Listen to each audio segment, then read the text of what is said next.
Welcome to the STARS program, seniors taking active roles in society. And now, here's your host, ANITA FINLEY. My next guest is Melissa PINI, who is actually a wonderful, wonderful yoga expert, and she's founder of something called Map Keys Yoga, and she handles people who are single. If they're people who want to know more about yoga, some are experienced, some aren't experienced, but she is such a pro, and now she's doing something very special. She's actually going to be getting another degree, and she'll be teaching yoga teachers. So I'm very happy, and she's going to tell us more about that. So here we are, Melissa PINI. She writes a column in the Boomer Times every month. So welcome to our show, Melissa. Hi, thank you so much for having me. It's an honor to be here today. Good. Okay.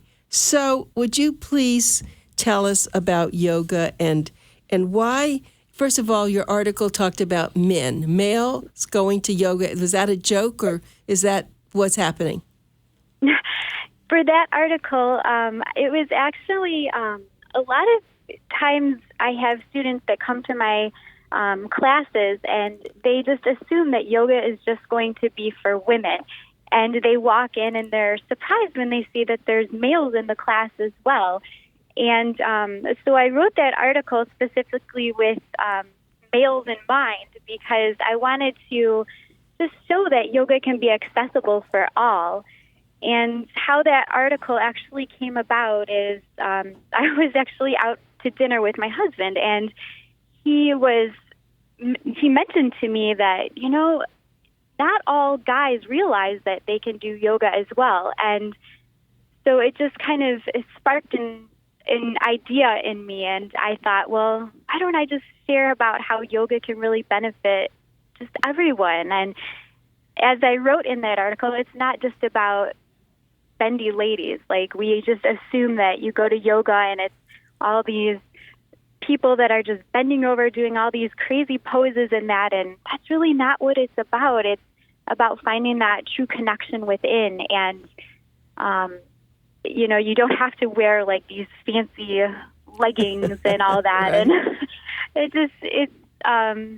just something that I thought maybe all could kind of benefit from learning. Right. Well, if I'm not mistaken, I thought that I read somewhere where a lot of football players are doing yoga. Is that true? They are. I have actually a few male students that are like athletes, and they do say that yoga does benefit football players and athletes and that, because not only does it help you to get into the body more, but it teaches you that body awareness, and like flexibility training, and that is really important for athletes so that they can stay limber.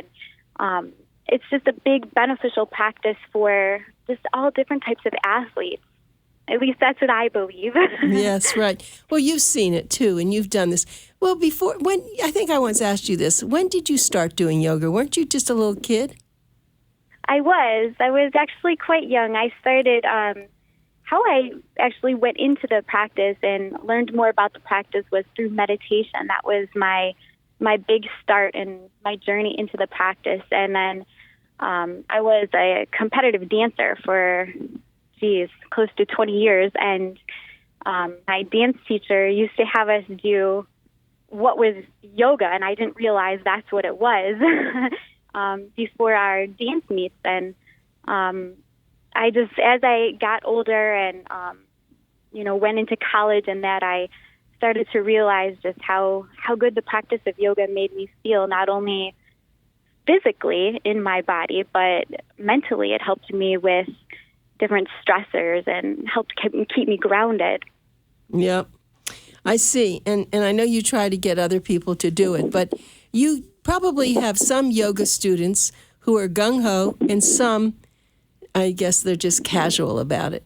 But you're a very motivating person, and I can see, I don't know how other yoga teachers are, but I can see where you can turn someone from not being too enthusiastic into really making this their big goal for the year. Well, thank you. I appreciate that confidence you have in me. I I just love the practice. And my teacher actually always says, yoga isn't there for us to sell. It's just, a way for us to just share something that is just beneficial in the sense that it can help people to be more grounded. And the way that my students always mention it to me is that they can see my passion and my motivation, and that through my classes that I teach, because I am so passionate about it. Mm-hmm. It's just something that's such a big part of my life, and is something that has helped me overcome so many different things, from, just everyday life stressors to injuries, and has helped me just be more aware. And I think that's so important for especially the world in which we live, where we're surrounded by so much, gadgets and yep. all of this type of stuff. That's true. And I think when you're doing yoga, don't you have a chance to just relax and not bring anything with you. Leave your cell phones, leave everything that you have, and just go into a quiet place and think about yourself. Isn't that what it's all about, really? Yeah, that's the way I believe it should be. It's like that sacred time where you can just, tune in and forget about, anything else, and just allow, like, if there are emotions or feelings or anything that arises, even just give yourself that time just to sit with that and acknowledge it. And I'm a big proponent on just feeling what you're feeling, because if we're shoving down or stuffing in things that we're feeling and we're not acknowledging them, they can come out in the body, and they can manifest as like different pains in the bodies, or anguish in the mind, and that. So it's like, if we take that time to come to the practice and just be with what is, it allows us to just open up more and to just see things more clearly. Yeah. Now, I know, Melissa, you're doing something now. You've spent a lot of time with your practice, and you had a studio, and now you're doing something that's pretty exciting for you. And I don't think that anyone knows that, but I think people who read your column would be very interested. Tell us what you're doing now. So I have ventured into the avenue of counseling, and I am going back to get another master's degree in clinical mental health and counseling. And I'm also in a yoga therapy certification program as well. And I'm learning all about just the different aspects of counseling and the different theories. And my ultimate goal is, once I become licensed as a counselor, is to be able to combine both the practices of clinical mental health and yoga together to bring like a wide range of healing to my clients and my students, and just even to learn myself along the way, to just see my own growth in the process. It's very exciting, and I'm really loving it. Yeah, I know it. And when you graduate, when you get this master's degree, what will you be doing with it, actually? I will be a licensed mental health professional, so I'll be able to provide counseling services. And my ultimate goal is to work towards my PhD. So I want to be able to teach the practice or teach counseling as well, and have my own practice in that aspect too, where I'm able to just reach a broader range of people. And I'm a big advocate for therapy, and just like with yoga, just allowing people to have that safe space where they can just feel their emotions, and to be that person that my clients and my students know that they can come to and have a safe place without any judgment. And nobody wants to be judged. Everyone wants to have that place where they can just feel completely themselves and to work through things that come up. And I think counseling is a great avenue for that. Yeah, it is. And I want to ask you something. We never talk about, though, doing this with children. We always really do this with adults. Do you have any idea of how we can help children maybe with this? Absolutely. Actually, I do have also a certification in yoga for children as well, and that's another whole animal, I believe, on its own. But it's so beneficial if children just learn just that awareness. And something I was lucky enough to do outside of my studio and teaching the classes for kids there was I've gone into different schools and have been able to share mindfulness practices with children. And it's amazing just to see just them come to life with just these simple topics of just teaching them how to breathe, just like with adults. I mean, just learning how to notice the breath, and when anxieties or even anger or frustration begin to arise, just to notice, what does your body feel like when you have those feelings? And can you maybe take a few deep breaths and think before you speak or think before you act type of thing, but use the breath to maybe take a breath before you take that next step or that next action. And it's wonderful just to see just that light in kids when they realize, wow, they have that strength within. And I think it's so beneficial for kids and adults to be able to have that awareness. Yeah, that's a good point. And I want everyone to know you're listening to Melissa PINI. She lives in Michigan, and where she has her yoga practice. She also, if you want to contact her, it could be mapkeysyoga.com, MAPKEYS yoga.com. And she's really, she's someone who would be very open to having her speak. If you live up there, I mean, you can't fly down here unless you want to pay for all that. But she's always there for you to answer questions, and that's why we have her write the column. We know that people love it. It's something that, there are a lot of magazines that have a lot of yoga people. They have a lot of people with all the all this different kind of health products. But we put it in there because we think that even though we have people who do finance and entertainment, that we think that it's just a touch of something, and it might just pique your interest, and you may want to go find a yoga teacher or get into it. I'd like to cover now about with yoga, with exercise.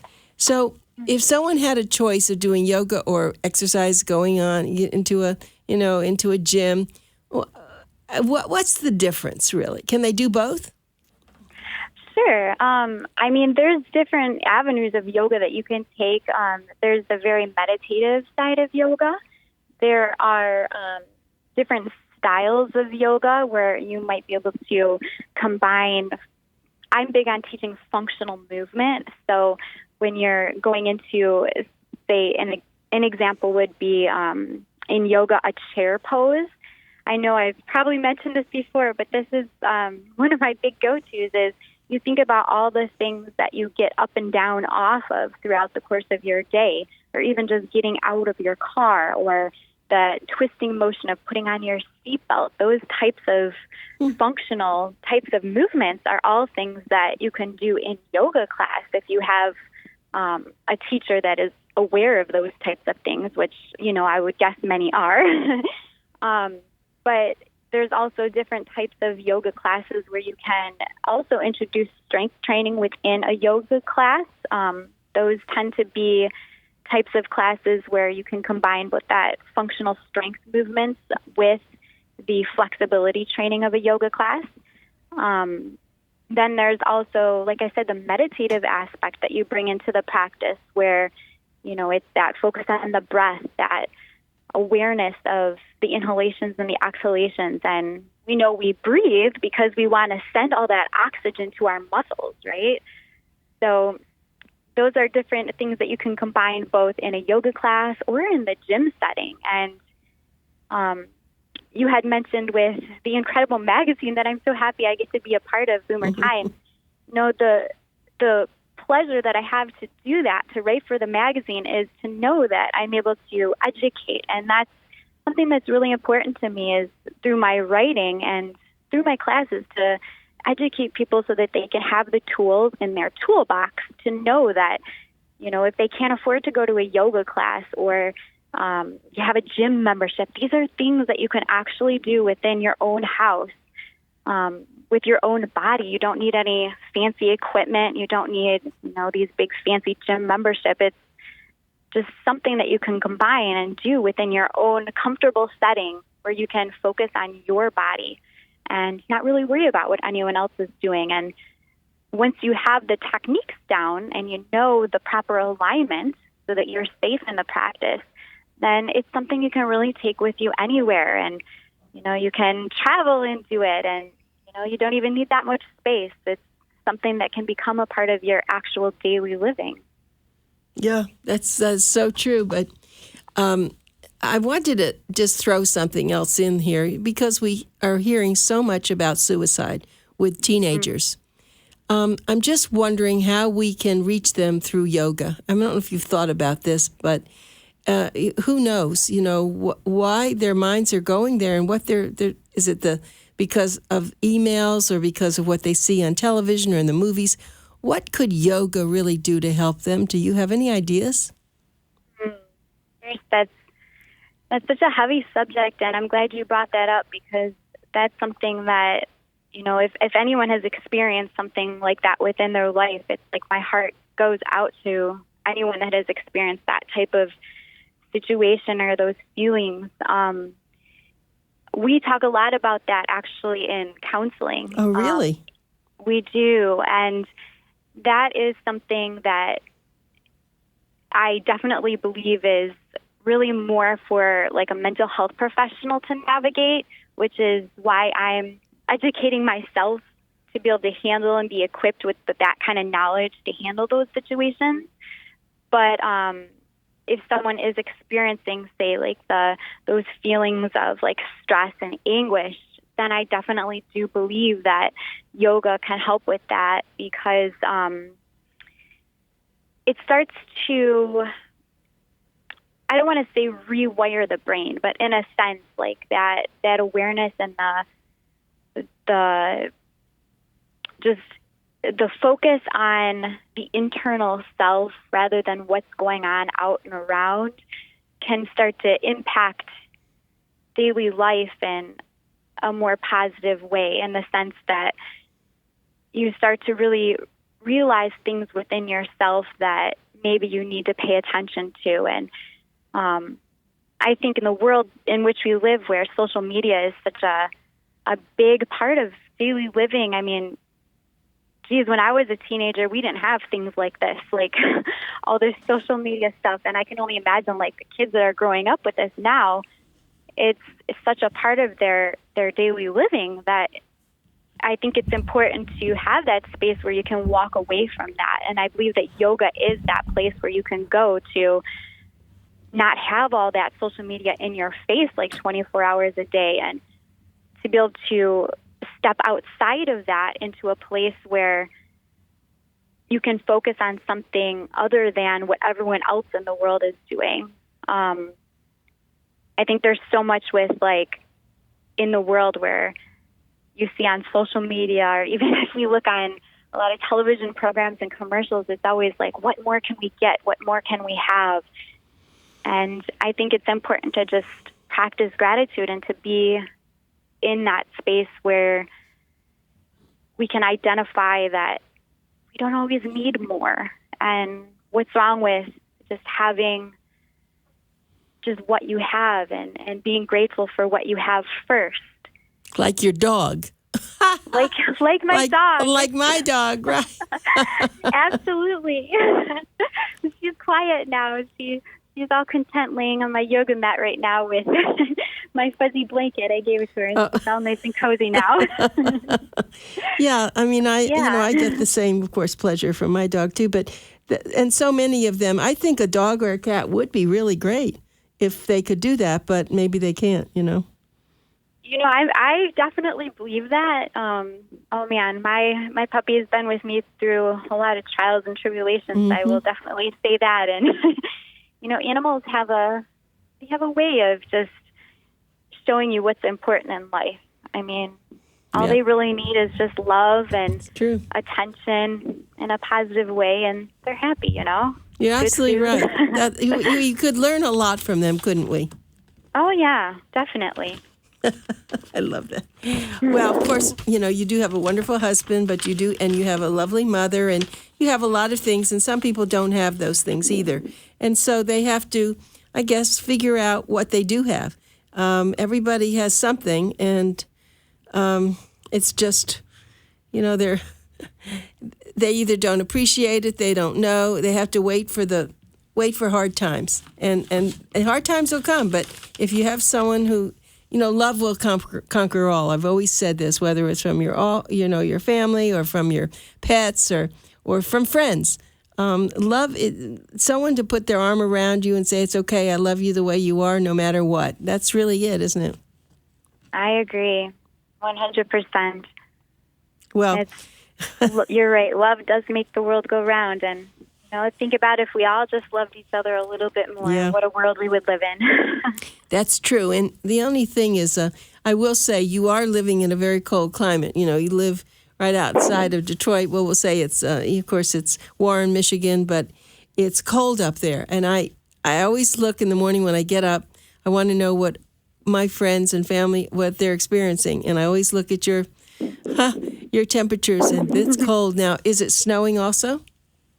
There's a little bit of snow on the ground right now, but we've actually been, we've had a pretty mild winter so far, knock on wood. Granted, it's only, mid-December, but I mean, you kind of got to take it for what it is, right? I mean, everybody would have something to complain about regardless of where they lived, and it's just, accepting it for what it is and working with what you have. Right. And are you would you like snow for Christmas? Is that important? Or not? To me personally, yeah. I think when I was a child, I enjoyed the snow quite a bit more. When you're an active adult, and I love to go running and that kind of thing. Right. It's a little bit more of a challenge to go running and be outside when there's snow on the ground. Right. And what does your dog do when there's snow on the ground? Does she still go out? And She does. We don't go outside and go for long walks or anything when it's really cold, because she's kind of small, and but she loves the snow. It's actually quite funny. She bounces through the snow like a little bunny rabbit. Oh, that's very cute. Well, and I know she does some yoga poses. We've talked about that. She does. I always joke because people think I'm kidding when I say this, but she's had a mama that's a yogi since the day she was born to me. So, I kind of trained her so that if I ask her to show me a downward dog, she knows what that is, and she'll do it. Right. Well, I know she's a lucky dog, actually, and as you're a lucky mommy to have someone like that. And, I want to get back to the yoga, because I don't think we've talked to, have you done yoga in the water? Is there yoga water or water yoga? Have we talked about this before? I'm not too sure. I'm pretty sure we had some sort of a chat about yoga and water, I believe. But I have noticed that there are some aerobic classes that are done in the water, and to my knowledge, that you can do. I have seen people or heard people say that they do certain movements that are similar to yoga postures within the water, and it's supposed to be a lot easier on the joints and that. So hey, why not? I'm all for it. If it helps someone and it makes you feel good in your body, then why not, right? Right, but is it typical? Is that, are there classes that are like that, or they're just aerobics? Is that? But it's different. Yoga is different than aerobic, isn't it? Much different. I'm sure there's a way that when someone thinks of yoga, I guess it's all relative to the way the person thinks of it. Like for me, yoga is a very like spiritual meditative type practice. So when I say the word yoga, I don't necessarily think of, doing all these crazy poses, even though asana is a big part of the practice.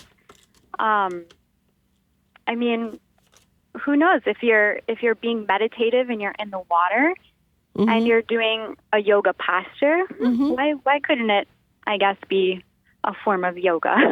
Yeah, well, maybe it's something we haven't talked about. Of course, you're up in a cold climate, and so that's not going to be so good. But we have a lot of people down here who do the water aerobics, and if there were classes that combined the yoga, and I mean, I don't know, can you combine yoga with water?